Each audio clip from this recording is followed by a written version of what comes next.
Hello, this is Positive Vibes Enterprise. I'm Tom Goodwin, and this is Michelle Ronquillo. Hi, everyone. And the subject, we're going to talk about today is empathy.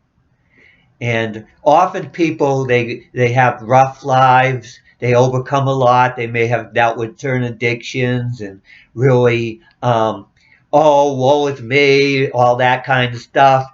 And the thing is, when you've been through a lot, you can develop empathy because you know what other people have gone through because you've gone through it. And the key to empathy, you don't have to go through exactly the same thing as somebody else, but you go through something that's similar enough or deals with the same emotions as somebody else, then you can figure it out. You can figure it out and you can develop empathy for that particular person. Yes, and there's a lot of people that have dealt with trauma and really hard lives, and I always say, uh, spiritual wise, we're a lump of coal into the fires, and then you chisel it, and then there's this beautiful diamond underneath, and the more that coal is in the flames, in the fire, the brighter their diamond is going to be, the tougher you are spiritually, the more you can handle it when you understand how to help it switch and grab the knowledge of empathy, compassion, understanding where you've come, have empathy for yourself and people that you come across in your everyday life. The spiritual is powered by emotions, and if you want to be really capable in the spiritual area, you have to be capable of handling the most intense emotions.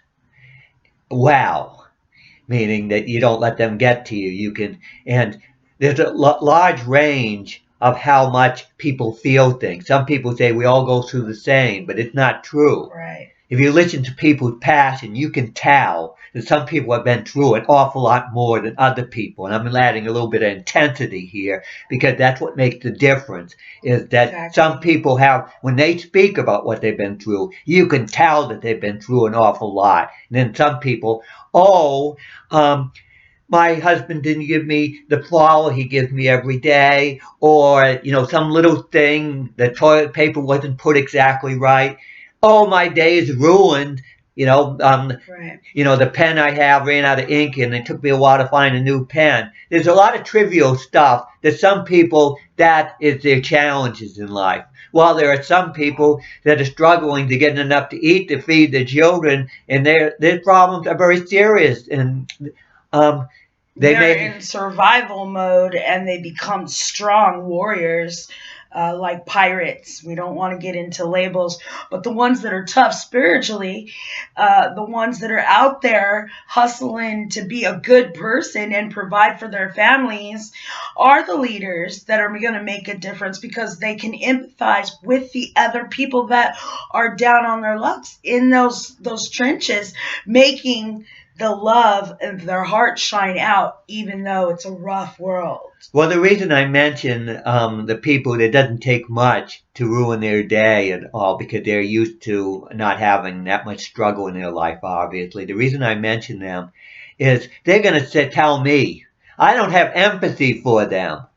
I don't, and what I would say is my empathy is reserved to people that have serious problems. I'm sorry. I can't have empathy for people that their baseball team lost today or something like that. That broken nail or whatever. Oh my God. In other words, people will say, oh, you don't have empathy, but I reserve my empathy for people that have really serious problems and people who are struggling to really make serious changes in their life for the positive. And no excuses. This spiritual toughness is that your play, and it might be hard, but you keep going, you keep plugging in. There's no excuses of it's just a bad moment. It's not a whole day that's ruined. It's the moment that is challenging, that you have to come up with a result to get to the positive spiritual actions. And as you develop spiritually, you learn to control your emotions. And you control emotions mean you can respond or not respond. You can go. And that helps you when dealing with people that are out there. Because if you may have empathy for somebody at the beginning, but as soon as they show a negative attitude that they don't want to improve, that the problem has nothing to do with them, then you just say, "I'll turn off my empathy to that person. I won't invest in the emotions of that person," and you just cut them off, and then you go where your investment would be worth it. I'm very much into helping people with the biggest troubles, the biggest problems. They can be in a disaster spiritually, but being a disaster spiritually is not a problem if they're moving in the right direction. You improve anybody and get anybody in this world to move in a more positive direction spiritually, you're improving the world. You have to be willing to deal with the worst cases out there, because it's just like a doctor. Doctor deals with the sickest patients. But you have to have a cooperative patient. You have to have a cooperative person that willingly wants to get better spiritually. And have self-controlled emotion. You get to choose who you put your energies into and where your empathy lies and what you are investing in spiritually. And that's not an ego thing. That's a survival thing spiritually, that you have a direction to go. And the ones that want to walk and use their own footworks, those are the ones that we want to support, not the ones that we have to drag or carry or push. Or that's not good. That goes into codependency and all that unhealthy spiritual things that are unhealthy for you. And that's what we're talking about, thriving and thinking and putting in those energies of empathy in your life and working that. And I really want to make a positive difference in this world, because I have seen all these serious problems. I do not want to waste my time on people that don't want to seriously make a difference in their lives so that they can make a difference in this world. So I pick and choose where I invest my energy. Yes. Because I'm trying to do the most with my energy. And you cannot just throw it around and expect results. You have to pick and choose the most worthy charities or people to put your energy in to get the results you want. And when you're dealing with yourself, you have to figure out how best to do that with yourself, to invest your own energy in yourself to get the best result. Yes, and we're not talking about like not putting energies into world changes or energies, spiritual energies into things that are connecting us all. No, we always want to be connected to that spiritual energy. We all are connected there. However, on the day-to-day, and what is going to push you into this spiritual intensity training, understanding of where your spiritual energies go with your everyday mundane spiritual walks. People that have real empathy for the serious problems of this world cannot not neglect to speak out about it and try to have an influence on the world. Correct. In other words, the people that spiritually think that they can ignore the world are the people that lack empathy for the serious problems that exist out there. And I've been very much affected by the serious problems of this world, and I do not want to die without having had some impact on the state this world is in spiritually. Exactly. There's a lot of things that are out there. And, when you get into the empathy, some people get bleeding hearts, they feel that their empathy needs to be there to help somebody else struggles where they're not doing their footwork. And sorry, it's going to drag you down every time. They have to do their footwork. People have to do their part. You do your part, they do their part. It's give and receive. There is no way that it is healthy for you to put energies and empathy into people that are not doing their footwork. And that has to do with teamwork.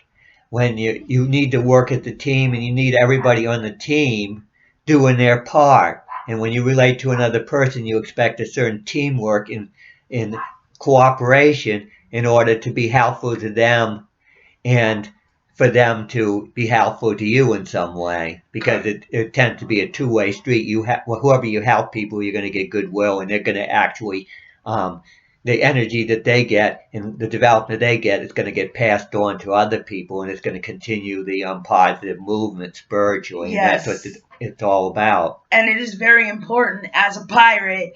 Speak your mind. Tell them how you feel. Say, hey, you know what? I don't like it when you do this, but I like it when you do that. And let them know, hey, you know what? You're crossing boundaries. Your actions are not matching your words, and I'm going to have to brush off the dust and walk away here pretty soon. You need to shape up. Or what's going on, you gotta lay it out and let people know that your spiritual boundaries are important. Your spiritual fill up your energies, and who you give that energy to matters so much to your spiritual health. And it's all right for people to be critical of me. They're not going to be more critical than I am of myself, because I always look to every lesson I can possibly learn, because at least I can learn all the lessons. If the other people may want to ignore some of the lessons, that's their situation. But with my situation, I have control over myself, so therefore I can learn from in every possible way and be very critical to myself and try to figure out every way I can to try to make myself more effective spiritually. Yes. So when somebody tells me off, I'm going to listen and try to figure out what applies to me, but I'll probably also try to figure out whether they have some kind of attitude, because that's what always ends up. Because a lot of times when you get critical of another person, you got to be careful, because it can come back at you. Yeah, it's always a reflection. And if you're like me, you don't worry about them coming back at you, because you don't have any problem with people being critical. So you just go straight forward. You tell the way you see it, and if they call you on it and you find out that you were wrong, that's good. You learn, and that's right. It. Life is trial and error. You're going to be wrong most of the time. You're not going to be perfect most of the time. You just try to, improve your batting average. That's all you can do. Exactly. And a healthy ego is the ability to take in criticism, healthy criticism, and edge and flow. And that's how you evolve and become a better you each day. Well, okay, this is Positive Vibes Enterprise. Our subject was empathy. I think we covered it pretty well. Yes. We want people to subscribe. Yes. To Leave our us YouTube. messages. We appreciate you listening. Thank you.